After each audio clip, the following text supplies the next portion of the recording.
আসন্ন ঈদুল আজহা উপলক্ষে রিয়াদে কোরবানির পশুর বাজারে শুরু হয়েছে ক্রেতা বিক্রেতাদের ব্যস্ততা। বিভিন্ন প্রজাতির গরু, ছাগল ও ভেড়ার সমাহারে জমে উঠেছে বিশাল বাজার।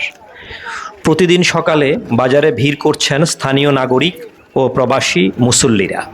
বিশেষ করে বাংলাদেশ, পাকিস্তান, ভারত ও সুদানের পশুতে রয়েছে বেশি চাহিদা।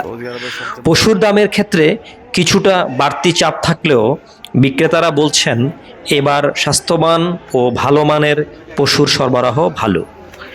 রিয়াদের বিভিন্ন স্থানে অস্থায়ী স্থায়ী পশু বাজারগুলো ইতিমধ্যেই পুরোদমে চালু হয়ে গেছে। আল আজিজিয়া, আল খারিজ, সুইদানি, আল রাওয়াই শহরের প্রান্তিক অঞ্চলসহ বেশ কয়েকটি এলাকায় এসব পশু বাজারে কেনাবেচা চলছে। একজন ক্রেতা বলেন, এবার দাম একটু বেশি, তবে ভালো পশু পাওয়া যাচ্ছে। আমরা চেষ্টা করছি পরিবার নিয়ে সুন্দরভাবে কোরবানি আদায় করতে।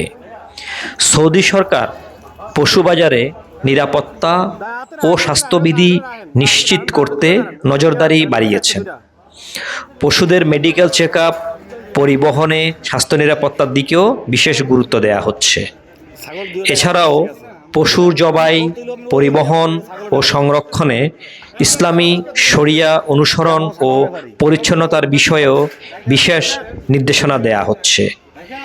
সৌদি আরবের বিভিন্ন অঞ্চলে আলাদা জবাই কেন্দ্র স্থাপন এবং ভেটেরিনারি টিম মোতায়েন করা হয়েছে এবং পরিষ্কার পরিচ্ছন্নতার উপরে বিশেষ গুরুত্ব আরোপ করা হয়েছে। বাংলাদেশ থেকে আগত